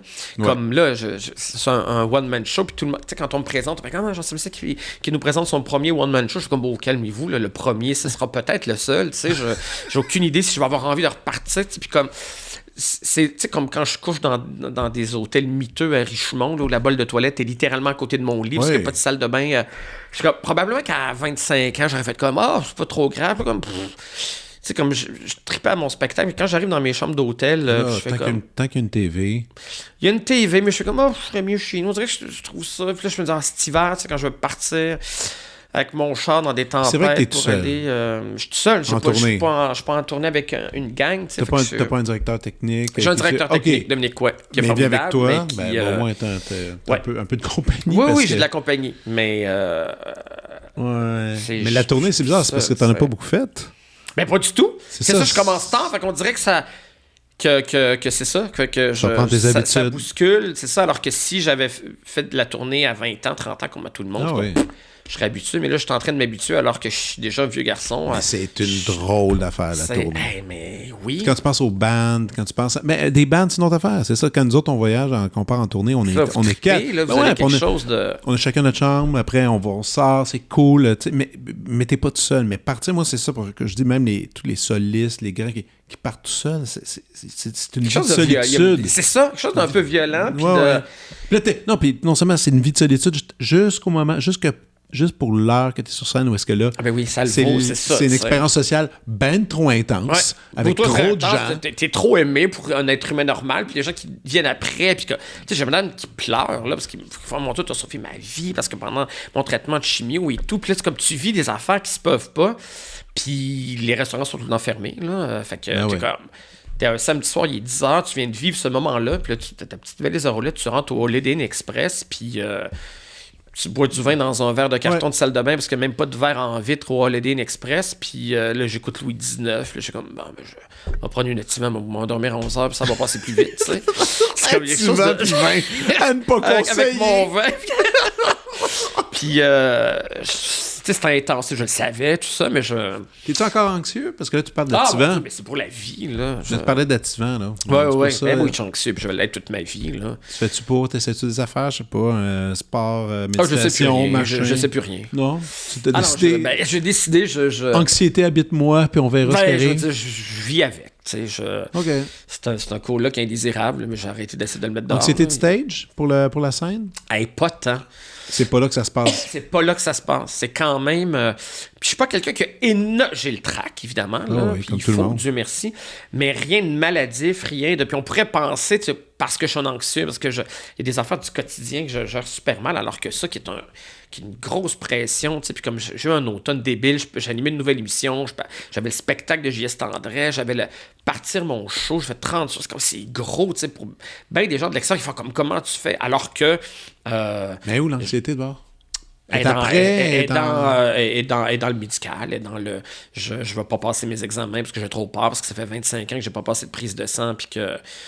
parce que je suis pas capable d'attendre le résultat, parce que j'ai une petite boule en dessous du bras que j'ai trouvé cet été. Je suis allé voir un médecin qui me dit que c'est un lipome à 99%, mais allons passer une échographie au cas, mais je ne vais pas la passer, mon échographie, parce que le 3 jours que ça va prendre avant mon résultat, je ne suis pas capable de vivre ce 3 jours-là. Même si tu fais l'écho en privé, tu peux l'avoir. Ah non, c'est ça, 3 jours, 3 jours. 3 jours. Puis comme la semaine en attendant, je ne suis pas capable de la vivre. Fait que je suis dans le déni. T'en as-tu une pas pire liste de même de pas de prise d'un rendez-vous parce que tu as peur? Ou Là, j'ai une sclérose en plaques depuis 10 ans, là, latente. Là. On s'est sûrement connus dans une de ces périodes-là, parce que ça revient. Mais puis là, en fait, je me fais comme ça. La sclérose en plaques, c'est des poussées, fait que c'est normal.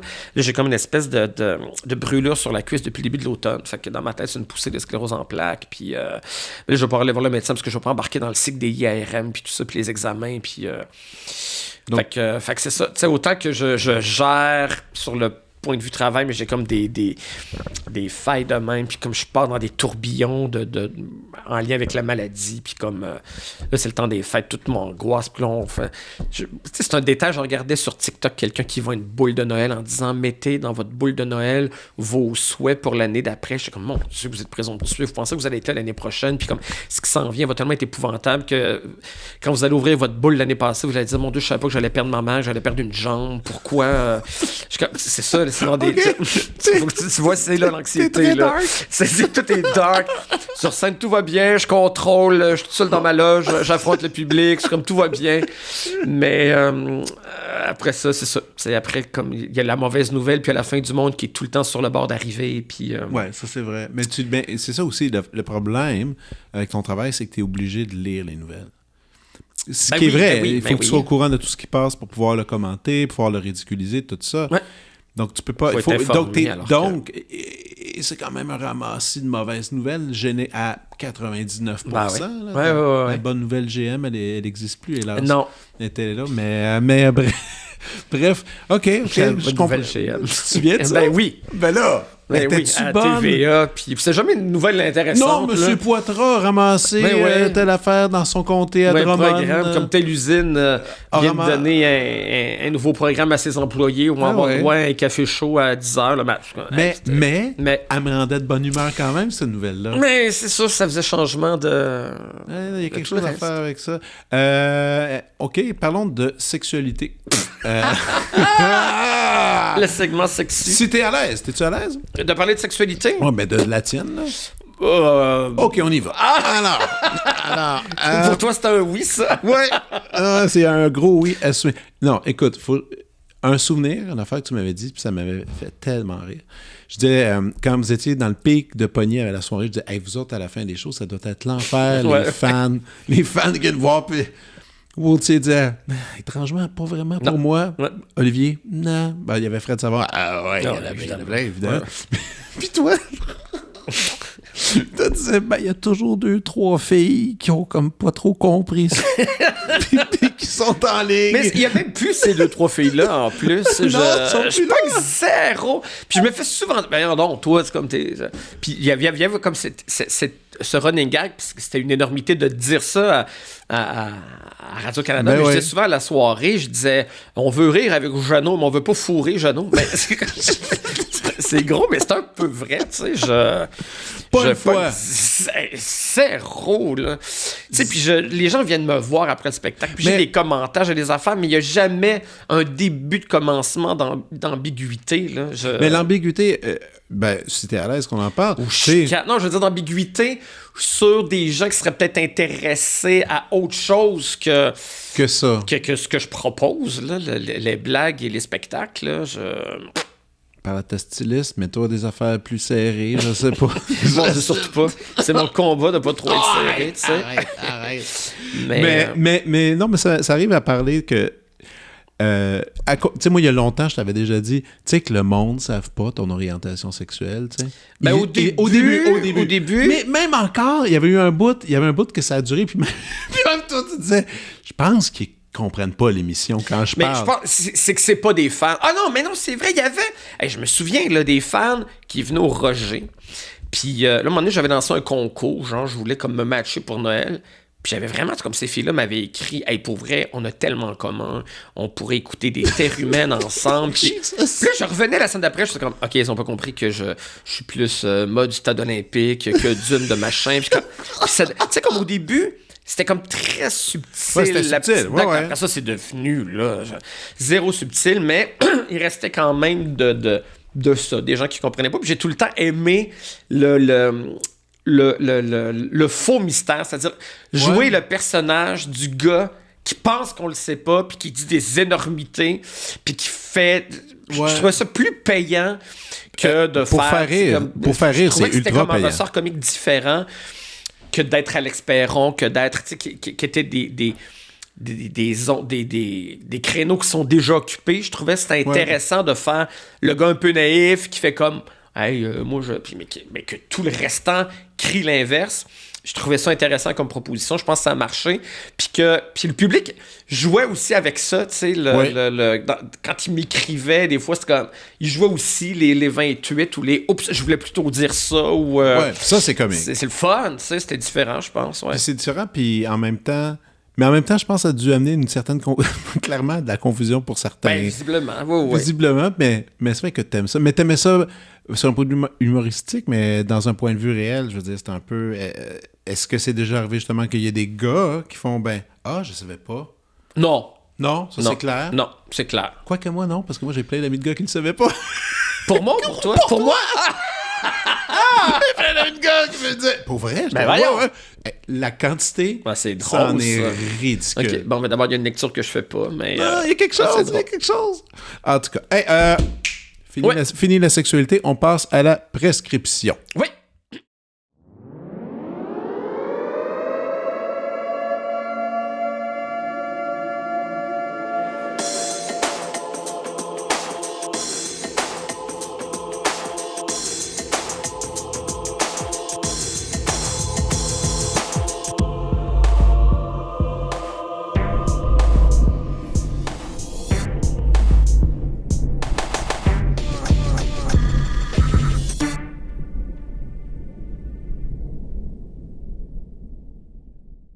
OK, Jeannot, je t'écoute. Oui. Alors, j'ai amené des objets. J'aime ça. Quand je fais l'exercice de trouver 3 trucs, je suis allé voir dans ma bibliothèque, dans mes trucs. J'aime ça avoir les objets. La dématérialisation de la culture est un drame pour moi. Donc, j'ai apporté un disque, un DVD, puis un livre. Le livre, je suis allé pour le plus récent, parce que j'ai quand même amené des vieilles choses. Sinon, c'est Philippe Besson. Puis, je parle beaucoup de... Philippe Besson, c'est mon auteur contemporain préféré, je pense, peut-être avec Annie Ernaux. C'est un auteur français dont je parle beaucoup quand je fais des listes comme ça. J'ai beaucoup parlé d'une trilogie qu'il a faite qui débute avec Arrête avec tes mensonges, qui est un auteur qui me bouleverse, qui a une manière, un style très, très précis, très vif, de courtes phrases, mais une manière de... Il a beaucoup parlé de la rupture amoureuse, du chagrin amoureux, mais d'une manière exceptionnelle. Cette manière de où tu lis, tu fais comme « Ah, OK, il est dans ma tête. » Puis OK, à ce point-là, quand même. Il a mis des mots. Et en fait, il parvient à nous faire comprendre parfois des trucs sur nous-mêmes, sur notre façon de vivre le chagrin, le désir. Là, tu fais comme « Ah, mon Dieu, okay, tu viens de mettre en 3 phrases ce que je cherchais à identifier depuis 20 ans. » Il est extraordinaire. Et puis, à la soirée est encore jeune, on a eu à peu près tout le monde. Puis, je veux dire, c'est notre métier de côtoyer des personnalités publiques. Fait qu'on... Je suis rarement impressionné, mais quand lui, il était là, je pense que je tremblais quand il venait à la soirée. Et je tripe vraiment sur cet auteur-là. Et celui-là, celui que j'ai apporté, que je veux vous prescrire, c'est Le Dernier Enfant, publié chez Julliard. C'est tout le temps là qu'il publie. OK. Et il est sorti il y a 2 ans. Et d'habitude, quand il sort, c'est un événement. Il y a tout le temps un roman qui sort au mois de janvier. Quand le roman sort, je le lis en 2 jours. Celui-là, je ne l'ai pas lu jusqu'à tout récemment parce que la proposition ne m'intéressait pas. Il se met dans la peau d'une femme. En fait, c'est une femme qui a... L'enfant quitte la maison parce qu'il a 19 ans, puis c'est le temps de partir, puis il est à Paris, puis eux autres, il s'en va vivre à Paris, eux habitent en province. Puis là, c'était comme le drame d'une femme qui trouve que sa vie n'a plus de sens parce que son enfant part. Je trouvais que ça me concernait absolument pas parce que je suis pas une femme, j'ai pas d'enfant, puis que ça m'intéressait pas. Mais comme j'aime bien Philippe Besson, j'avais plus rien à lire il y a pas longtemps, je l'ai commencé. Et c'est un livre merveilleux parce que, bon, d'une part, j'ai comme... pas vu que dans ça, il y avait l'histoire d'un grand amour filial. Et évidemment, étant extrêmement proche de ma mère, tout ce qui dans la littérature aborde ça. L'amour filial, les relations entre mère et fils, ça me touche beaucoup. Et c'est extrêmement bien écrit. C'est, en fait, le narrateur se place dans la tête, il décrit en fait ce qui se passe dans la tête de cette femme-là sur une journée. C'est vraiment sur un court laps de temps. C'est le dernier déjeuner qu'elle prépare pour son fils et c'est la route qui va mener cette mère-là vers le nouvel appartement de son fils. Et juste de voir les magasins qui entourent sa maison et qui se dit, mon Dieu, c'est pas à la hauteur de mon fils, une buanderette. Puis en fait, c'est vrai, c'est le syndrome du nid vide qu'on appelle. Okay. C'est une réalité qui existe beaucoup chez les parents, beaucoup chez les femmes. C'est cette espèce de vertige de dépression qui va souvent accompagner le moment où l'enfant quitte la maison. Souvent, quand le dernier enfant quitte la maison, on n'aborde pas tant ça dans la vie, mais beaucoup de femmes vivent ça. Beaucoup de pères aussi, mais je pense qu'on en a surtout parlé beaucoup parce que les femmes restaient plus à la maison. À l'époque, tout ça. Et c'est beaucoup le drame de cette femme-là qui se définit, elle a 3 enfants, et elle le nomme, elle dit, moi, ma fonction dans la vie, c'était de protéger mes 3 enfants. C'est à ça que je servais. C'était à être une paroi pour les protéger du monde extérieur, qu'il leur arrive rien. Puis elle dit, maintenant, je suis allé reconduire mon dernier enfant, j'arrive à la maison et je ne sers plus à rien. J'ai pendant 20 ans défini mon existence autour de ça. Je ne sers plus à rien maintenant. Et c'est un chagrin amoureux qu'elle vit. Elle a son mari, elle a ses amis, mais son fils qui n'est pas là, elle en parle vraiment comme d'un chagrin amoureux de il ne sera plus là, je vois sa chambre, je vais déjeuner, il ne sera plus là. Elle a de la difficulté à avoir des photos de lui, à avoir des photos de famille. Puis elle va même jusqu'à comparer comme une certaine mort, tu sais, de son enfant. Puis j'ai trouvé ça vraiment bouleversant parce que très bien écrit, parce que alors... Super, OK. Ouais, voilà. Merci, c'est pour le livre. C'est-tu trop de descriptions pour les noms? Non, Okay. les gens sont capables d'en prendre. Bon, ça, c'est Jésus de Montréal. C'est un DVD. C'est un de mes films. T'as déjà entendu parler de ça? Un petit peu. Bon, s'il y a des plus jeunes qui n'ont pas vu ça, ce film-là, il faut absolument le voir. C'est un bon. C'est excellent. Puis moi, j'ai vu ce film-là à 14 ans. T'es-tu sérieux? Oui, j'ai vu ce film-là, puis ça répondait à 14 ans, tu l'avais-tu vu au cinéma? Oui, il venait de sortir au cinéma à 14 ans. Et j'ai vu ce film-là parce qu'à l'époque, je ne sais pas comment ça fonctionne aujourd'hui, c'est plus les mêmes critères d'âge, mais à l'époque, il y avait comme... 18, 14, puis général. C'est ça. Alors que 18 aujourd'hui, je sais maintenant, pas trop. Maintenant, c'est général 13 accompagné d'un enfant, 16 et 18. Il y avait un 14 à l'époque et ça me fascinait. Puis quand je regardais dans le journal les films, puis il y avait tout le temps le 14, je me disais, qu'est-ce qu'il y a tant dans les films de 14 ans et plus? Puis surtout quand j'avais 13 ans, je me disais, qu'est-ce qu'il y a derrière les portes du cinéma que je peux pas voir maintenant, mais que je vais pouvoir voir dans 6 mois? Et je me disais, quand je vais avoir 14 ans, je vais aller voir un film de 14 ans et plus. Puis dans la semaine... Attends. Donc, t'as jamais sauté... T'as jamais essayé d'avoir un film que t'avais pas l'âge avant? Non, j'ai jamais essayé de rentrer dans son bar avant 18 ans. Non, j'ai jamais... Non, j'ai tout le temps été bien... Ah oui, ça, je te disais que j'ai vécu une crise d'adolescence l'été des bronzés, moi, parce qu'avant, j'étais comme, je faisais rien. J'attendais, je me disais, ma fête, s'il me demande ma carte, t'es comme, voir s'il m'avait... dans un bar, je veux bien. Je pense pas que la fille au cinéma Beaubien m'aurait dit... T'as jamais fait, genre, prendre un billet pour salle 3, mais finalement, tu faisais zing, t'allais dans... Jamais. Ah, j'ai fait ça tellement de fois. J'ai vu des films qu'il fallait pas que je vois, là. Ah ouais? Mais ça, une tonne. Genre? Tu sais, étrangement, Pulp Fiction de Quentin Tarantino, j'avais ça, Natural Born Killer, qui était 18 ans, j'avais pris un billet pour Disney, qui était à côté, puis j'ai fait, disons que je rentrais, je pense que j'avais 13 ans. C'est bien astucieux, ça me semble être la base de c'est la base. Je vais voir un film de dauphin, puis écoute, après, t'allais voir ça, puis là, je me mettais toujours sur les côtés.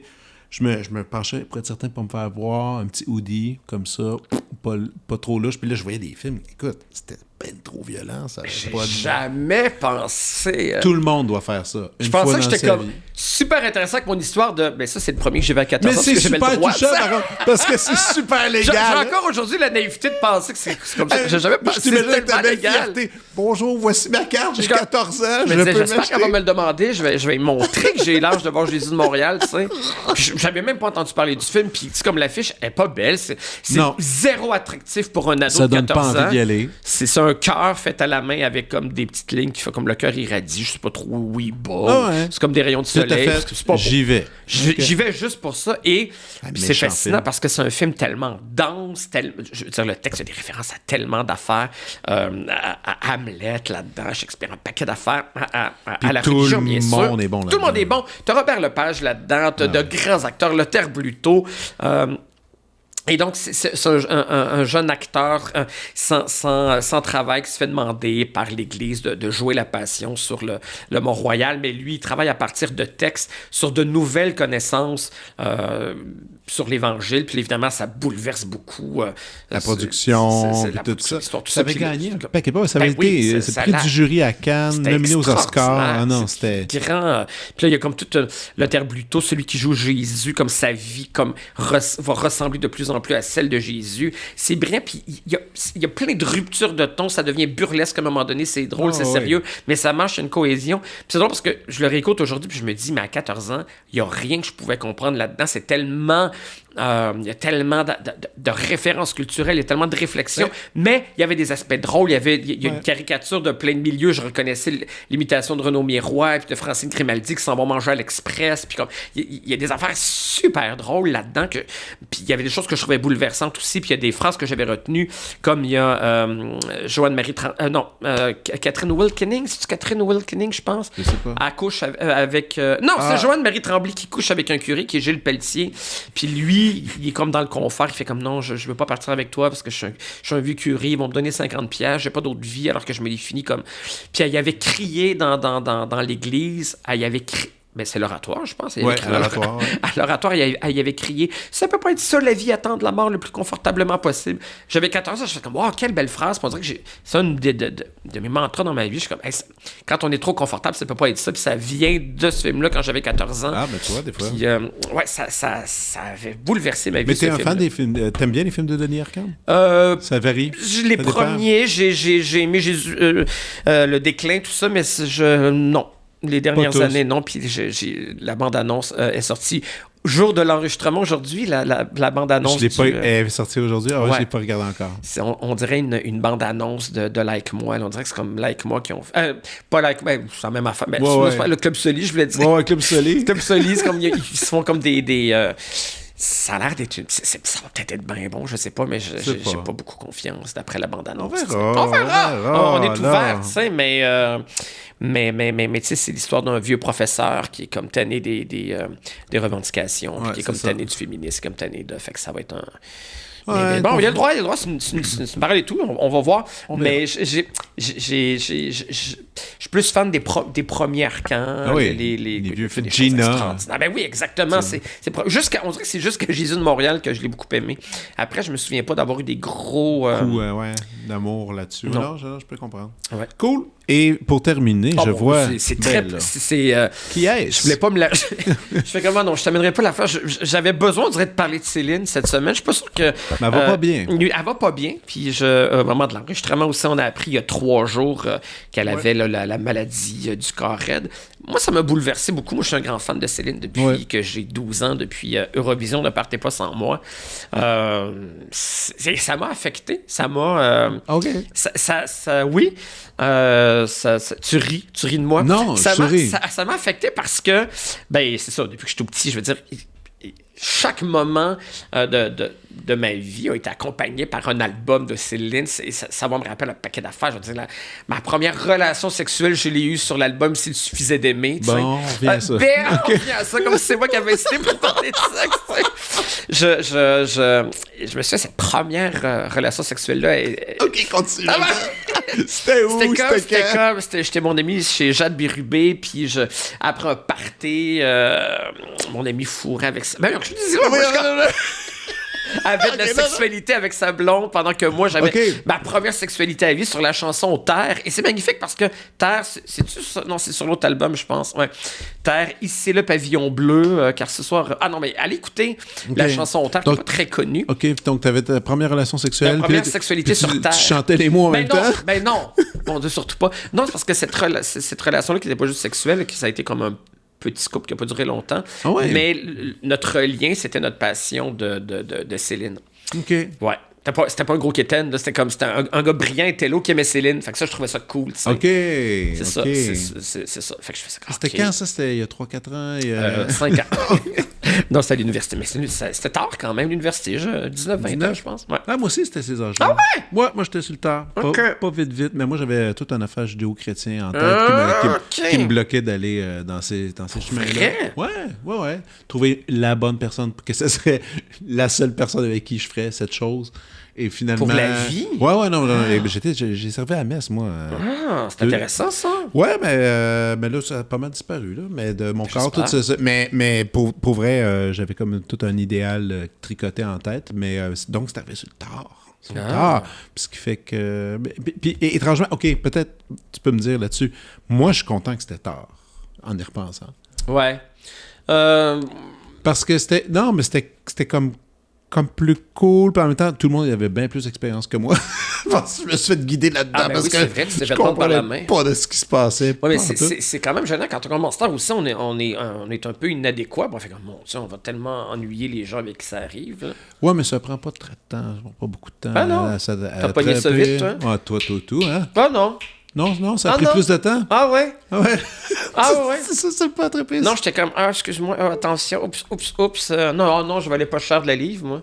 Oh non, pas pour ça. Oh non, c'était pas instinctif. OK. Ben, tu sais, comme tout est lié, hein, tu sais, comme je suis comme pas à l'aise avec mon corps, j'ai étudié en théâtre, j'étais pas bon parce que j'étais pas dans mon corps, parce que OK. Ouais, fait que ça demande le corps. Ça, Je suis même pas sûr qu'encore aujourd'hui, je suis doué. Bah, ça. alors, regarde, il y a des petites vidéos, là, tu fais les mouvements qu'ils font, tu sens bien. Puis habituellement, ça fonctionne. Ouais, Là. je pense que c'est pas mon plus grand talent, même aujourd'hui. Après, là, je vais te montrer des vidéos. Je vais te montrer une couple de Q. Oui, Céline Dion. Céline Dion, donc, tu sais, je l'ai aimée. J'allais à 14-15 ans, j'allais la voir au Saint-Denis, j'allais la rencontrer après. Je suis allé à ses soupers de fan club.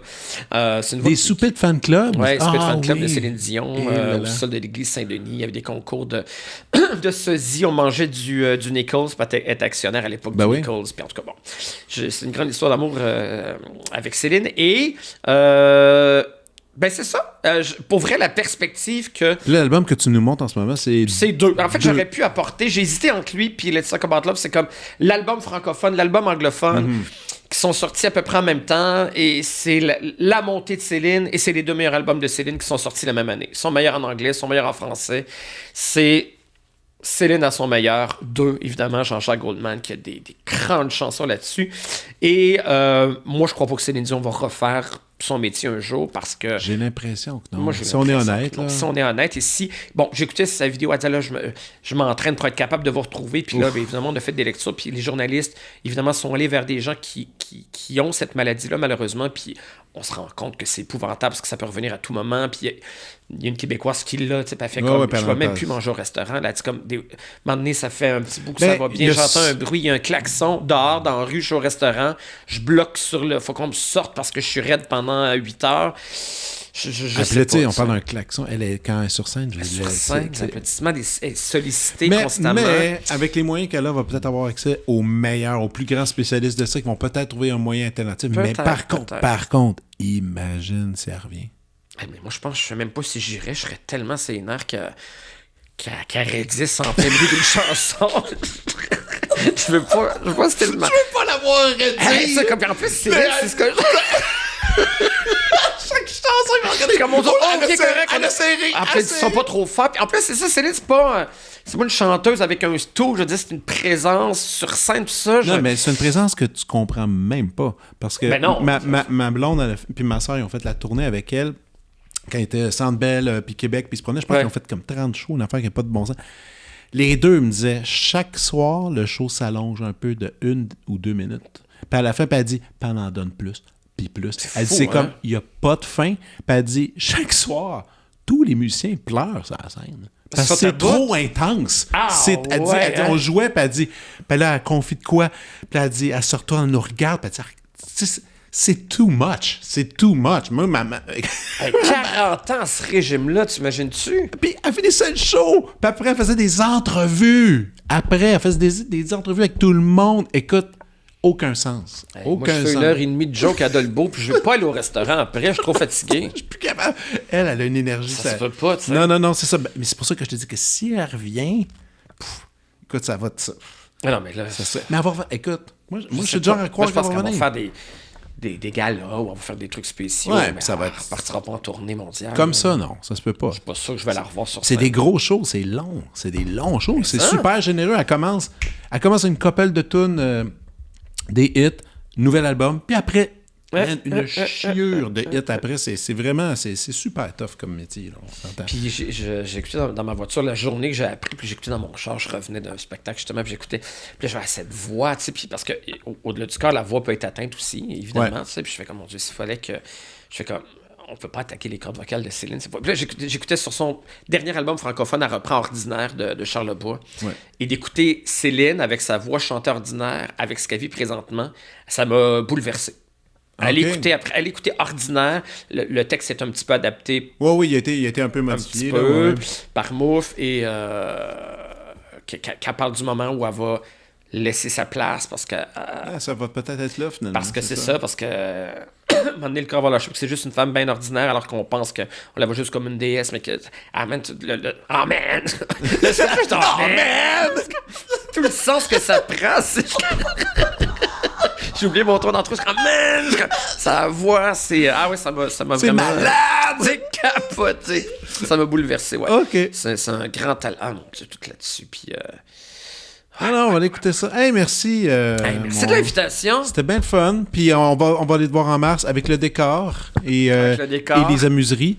Et d'ici là, ben écoute, joyeux... écoute, c'est sûr, l'émission va sûrement sortir après Noël, mais moi, je m'en fous. Joyeux Noël. Joyeux Noël, bonne 2023. Année. Oui, bon 2023. Et à bientôt. Vous venez d'écouter La Prescription avec Dr. Fred Lambert. À l'animation, Frédéric Lambert. Réalisation, montage, recherche et bons conseils, Olivier Chamberlain. Au logo, Joël Vaudreuil. La musique, le groupe Crabe. Jérôme Minière, Philippe B., Ben Chimie, Guillaume Beaulieu et Vincent Vertefeuille. Merci d'avoir été à l'écoute et à bientôt.